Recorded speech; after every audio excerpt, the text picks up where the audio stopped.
Recuerda que puedes escuchar este audio horas antes de su estreno y sin publicidad suscribiéndote en cesarvidal.tv.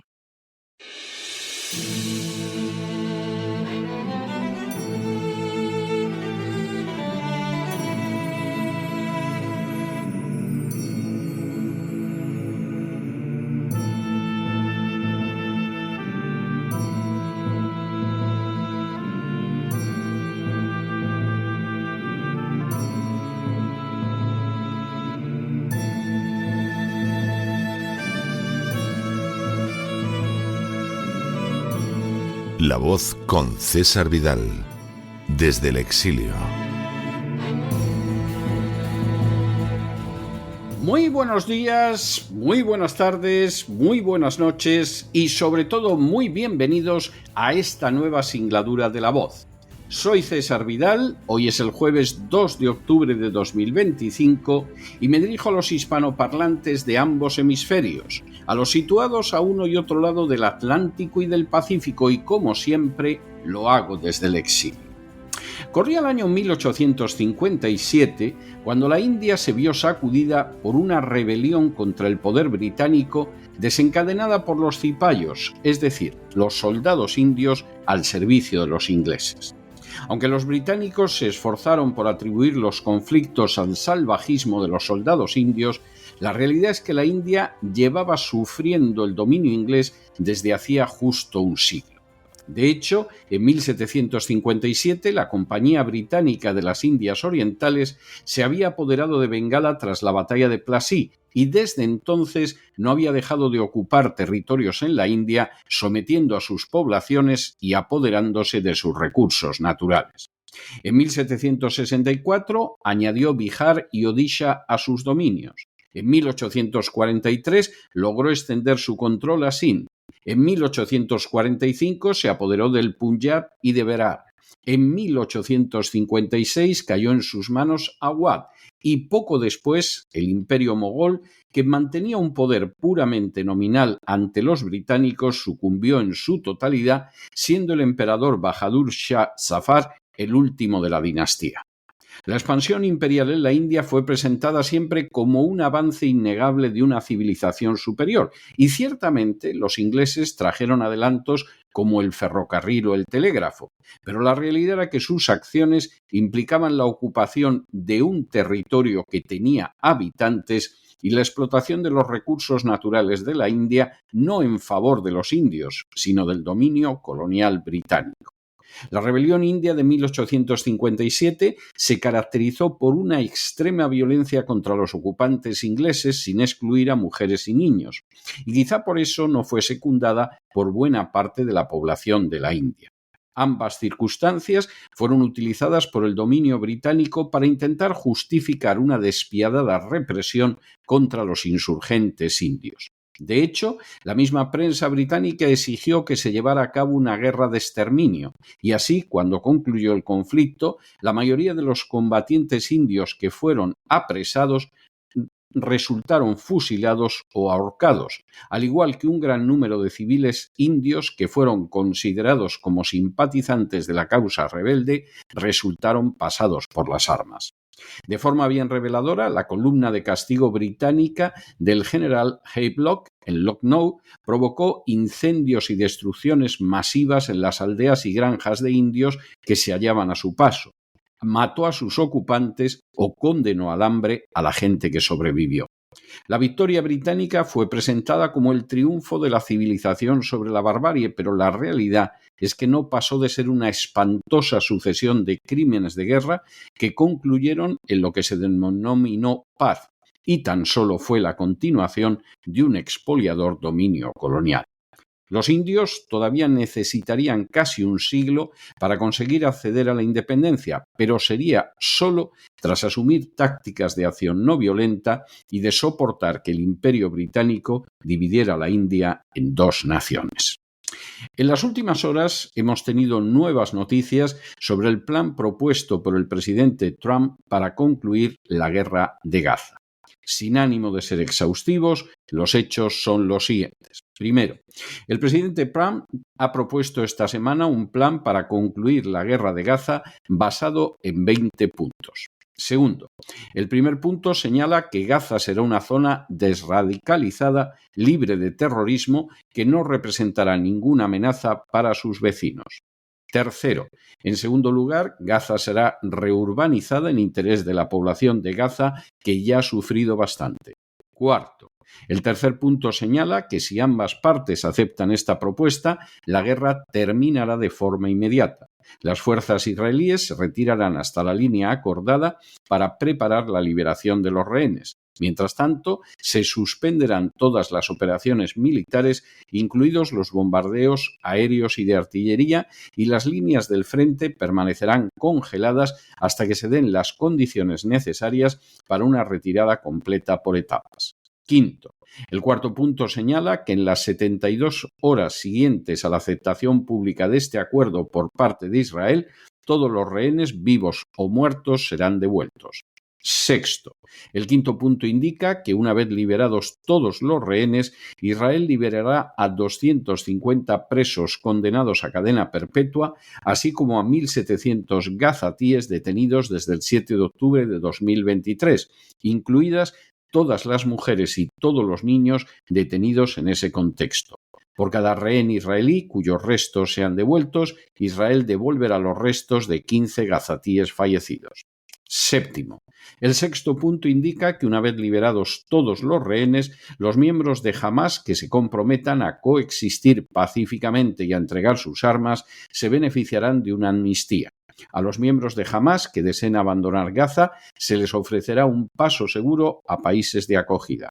Octavo, el séptimo punto estipula que tan pronto como se acepte este acuerdo, se enviará inmediatamente la ayuda completa a la Franja de Gaza. Las cantidades de ayuda serán, como mínimo, las previstas en el acuerdo del 19 de enero de 2025 sobre ayuda humanitaria, incluida la rehabilitación de infraestructuras, agua, electricidad, alcantarillado, la rehabilitación de hospitales y panaderías y la entrada del equipo necesario para retirar los escombros y abrir las carreteras. Noveno. El octavo punto estipula que la distribución y la ayuda en la Franja de Gaza se llevarán a cabo sin interferencia de ninguna de las dos partes a través de Naciones Unidas y sus agencias, la Media Luna Roja y otras instituciones internacionales que no estén asociadas de ninguna manera con ninguna de las dos partes.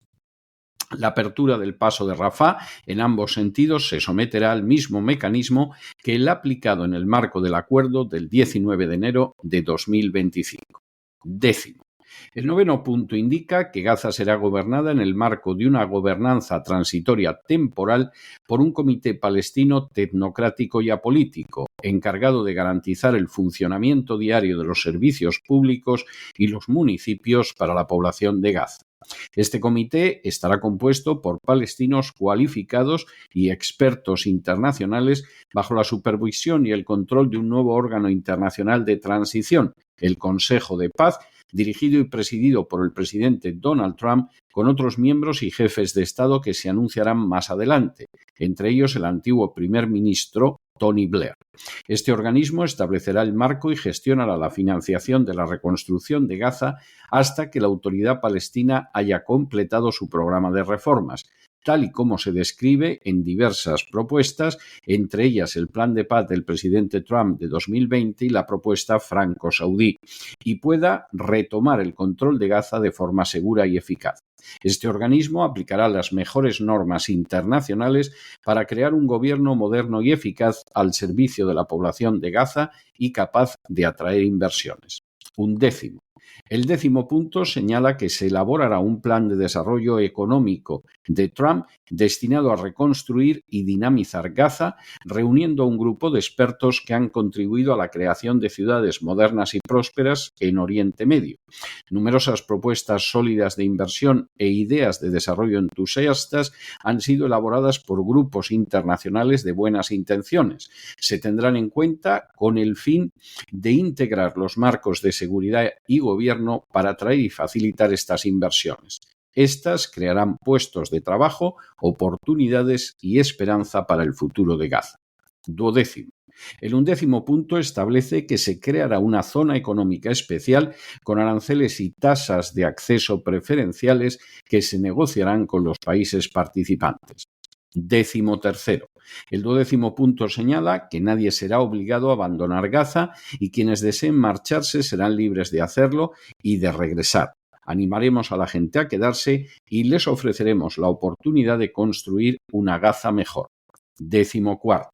El 13º punto señala que Hamás y las demás facciones aceptan no desempeñar ningún papel en el gobierno de Gaza, ya sea directo, indirecto, de cualquier otra forma.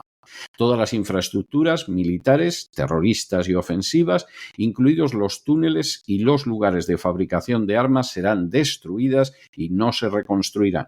Se pondrá en marcha un proceso de desmilitarización de Gaza bajo la supervisión de observadores independientes.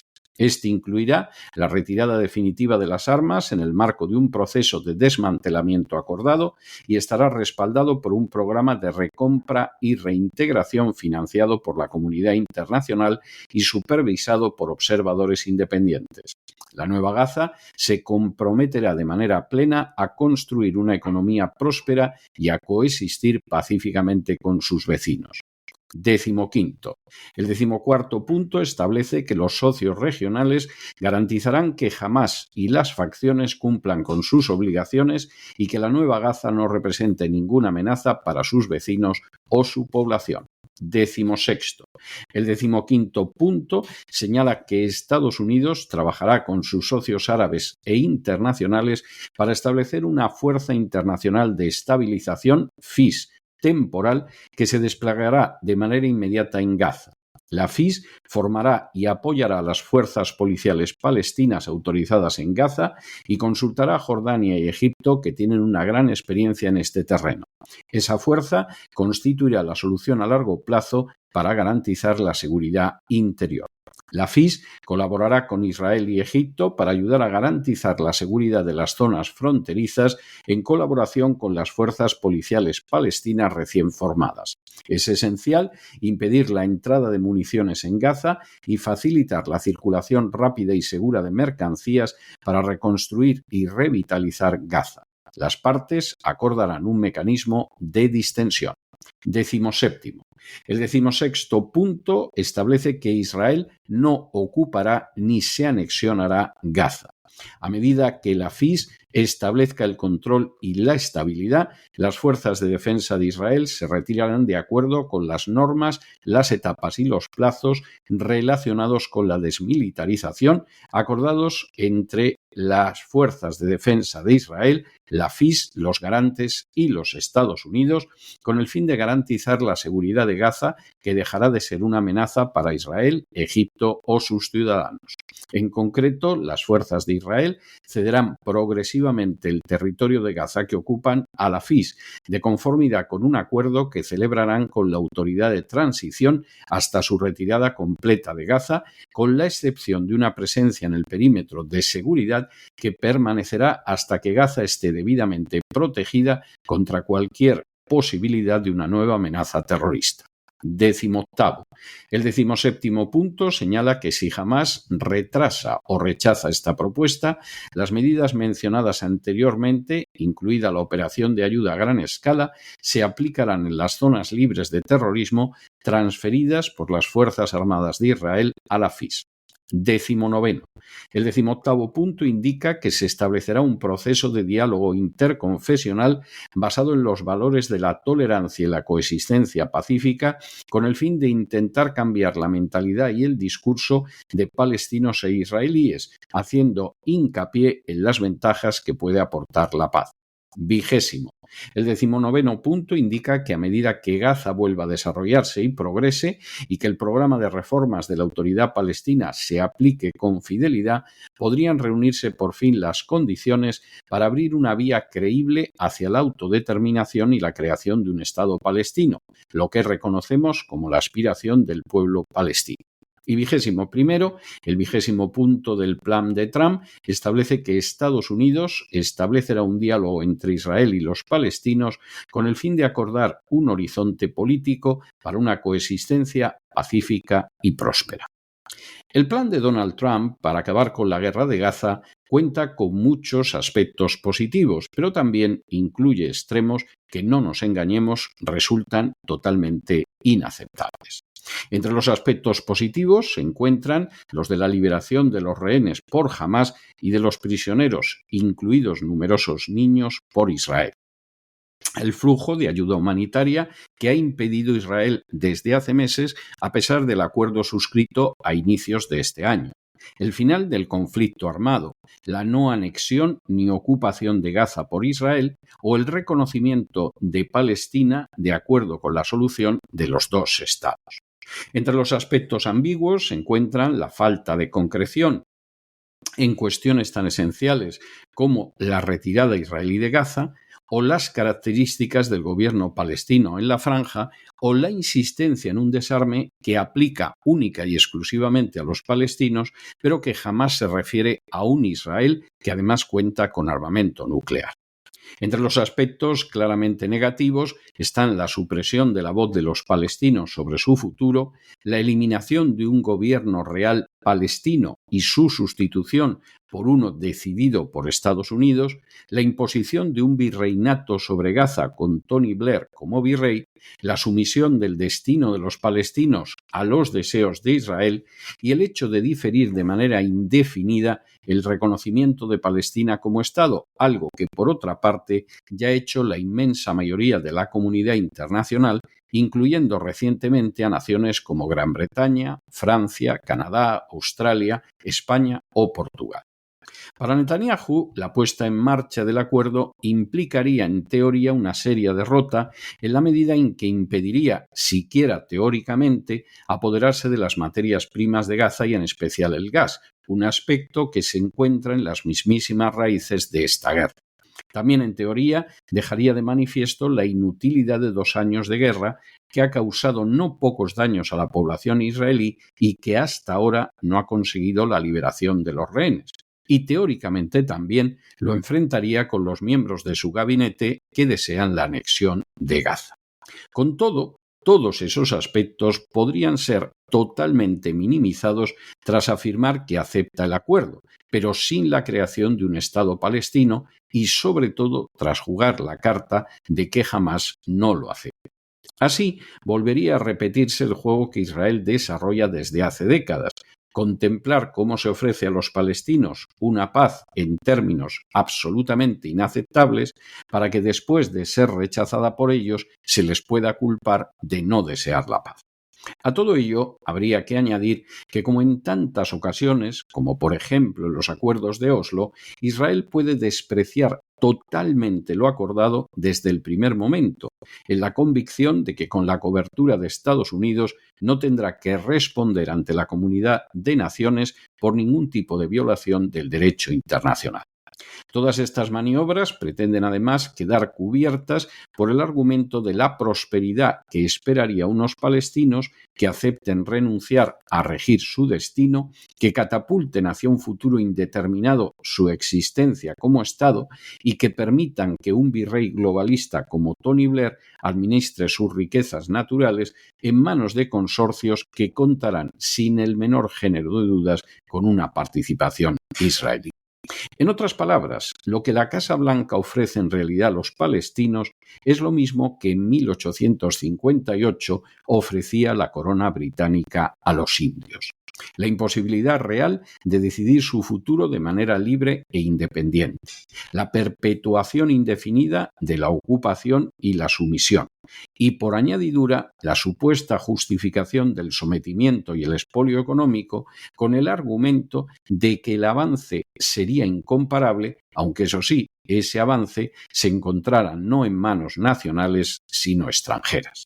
Se trata del mismo discurso que los imperios han ofrecido siempre a las poblaciones sometidas y saqueadas, a las que además se intenta mantener en esa situación, afirmando, por supuesto, que vivirán materialmente mejor, aunque en realidad nada permite preverlo. La alternativa es solo más violencia brutal, como la que ejerce Israel desde hace décadas en los territorios ocupados, presentando como bárbaros y salvajes precisamente a los que son objeto de esa opresión. La India necesitó casi un siglo después de la revuelta de los cipayos para alcanzar una independencia ganada al coste de más opresión, de más expolio y de una partición de su territorio. Esperemos que los palestinos vean el final de una opresión típicamente colonial que se ha extendido a lo largo de décadas mucho antes de que concluya un periodo de tiempo semejante al padecido por los indios. Y esperemos también que no sean muchos los que caigan en la trampa de pensar que la opresión de un pueblo queda legitimada por las promesas de que vivirá mejor materialmente, porque no hay beneficio material que pueda sustituir jamás a la libertad, a la independencia y a la soberanía de una nación. Pero no se dejen llevar por el desánimo o la frustración, y es que a pesar de que los poderosos muchas veces parecen gigantes, es solo porque se les contempla de rodillas, y ya va siendo hora de ponerse en pie. Mientras tanto, en el tiempo que han necesitado ustedes para escuchar este editorial, la deuda pública española ha aumentado en más de 7 millones de euros. Muy buenos días, muy buenas tardes, muy buenas noches. Les ha hablado César Vidal desde el exilio. Que Dios los bendiga.